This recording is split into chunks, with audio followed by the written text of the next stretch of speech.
नमस्कार साथियों, मैं सीमा गुप्ता आज फिर आप सभी के बीच परीक्षाओं में सफलता के लिए महत्वपूर्ण रणनीति आप सभी को बताने वाली हूँ।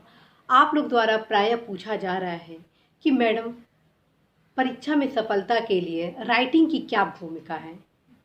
मेरी राइटिंग तो खराब है, तो क्या मैं अच्छा नंबर नहीं ला सकता हूँ। तो कोई व्यक्ति कह रहा है कि मेरी राइटिंग तो बहुत ही शानदार है, तो क्या मैं ज़्यादा नंबर ला सकता हूँ। तो कोई ये कह रहे हैं कि राइटिंग का क्या असर परीक्षाओं पर पड़ता है। अर्थात आज मैं आपको बताने वाली हूँ कि परीक्षा में सफलता के लिए राइटिंग की क्या भूमिका होती है।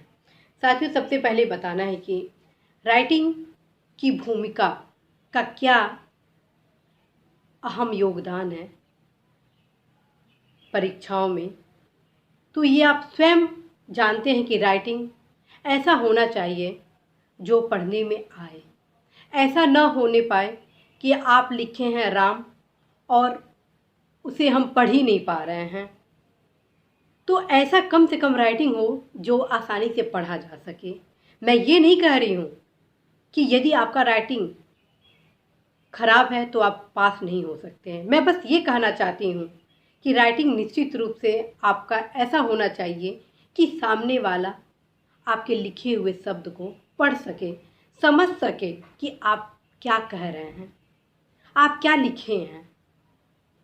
तो सबसे पहले मैं उन लोगों की जिज्ञासाओं के क्रम में आई हूँ जिन्होंने यह पूछा है कि राइटिंग मेरी खराब है तो क्या मैं परीक्षा में अच्छे अंक ला सकता हूँ। तो सबसे पहले आपको बताऊँ, यदि आपकी राइटिंग बहुत ज़्यादा खराब है और आपके द्वारा जो लिखा जाता है वो पढ़ने में नहीं आ रहा है, तो निश्चित रूप से आपका अंक बेहतर नहीं आएगा। क्योंकि जब व्यक्ति कॉपी चेक करता है तो वो देखता है कि आप क्या लिखे हैं, इस क्वेश्चन का क्या आंसर दिए हैं, इस क्वेश्चन के माध्यम से आप क्या समाधान करना चाह रहे हैं। और यदि आपकी राइटिंग को हम समझ ही नहीं पाएंगे कि आप क्या लिखे हैं, फिर हम क्या अंक देंगे। यदि हम कुछ पढ़ ही नहीं पाएंगे तो हम क्या आपको अंक देंगे। क्योंकि कहीं ना कहीं मुझे प्रश्न का उत्तर चाहिए कि आप क्या लिखे हैं और क्या समझाना चाहते हैं। और यदि यह सब चीज़ स्पष्ट ही नहीं होगा तो फिर क्लियरिटी और क्लैरिफिकेशन का यहाँ पे समाधान नहीं हो पाएगा, जिसके कारण अवश्य ही नंबर आपका कम आएगा। लेकिन यदि आपकी राइटिंग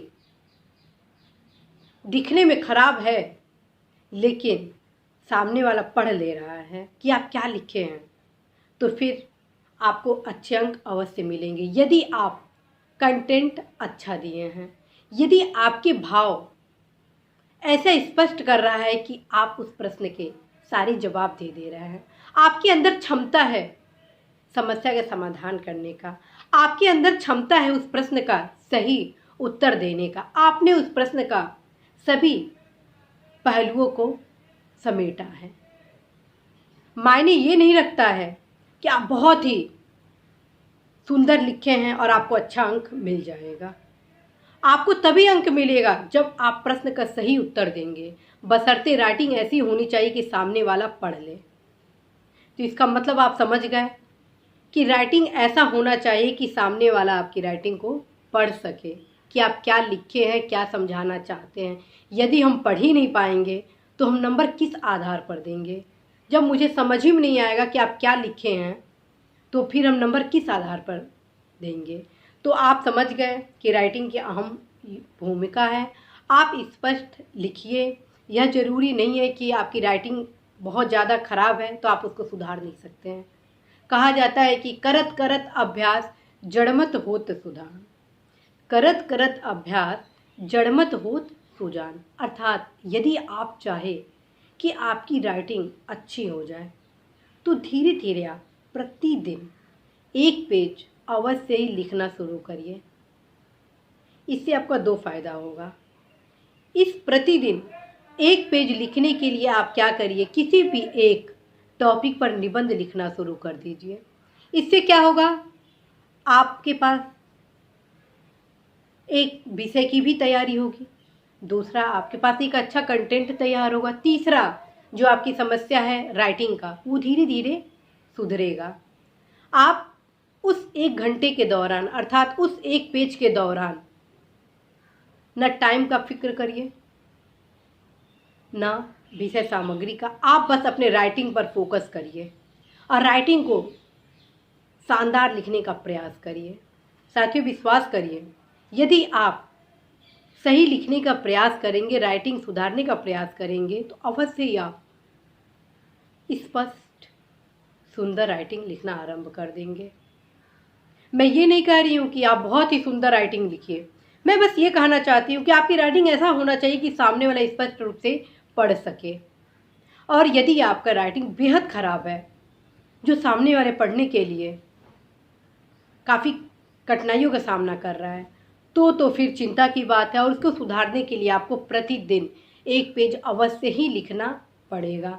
तो साथियों, निराश न हो, क्योंकि आप ही तो हैं आशा के दीप जलाने वाले, आप ही तो हैं संसार को बदलने वाले। तो राइटिंग को बदलने में क्या है, राइटिंग को सुधारने में क्या है? आप सबसे खूबसूरत लिख सकते हैं। आपकी राइटिंग को लोग देख कर कहेंगे कि हाँ, क्या आप लिखे हैं, बशर्ते आप बस एक बार दृढ़ इच्छा शक्ति के साथ, इस विश्वास के साथ आगे बढ़िए कि आपके अंदर क्षमता है सुंदर राइटिंग लिखने का। आप बस प्रतिदिन 1 पेज सुंदर राइटिंग में लिखना आरंभ कर दीजिए।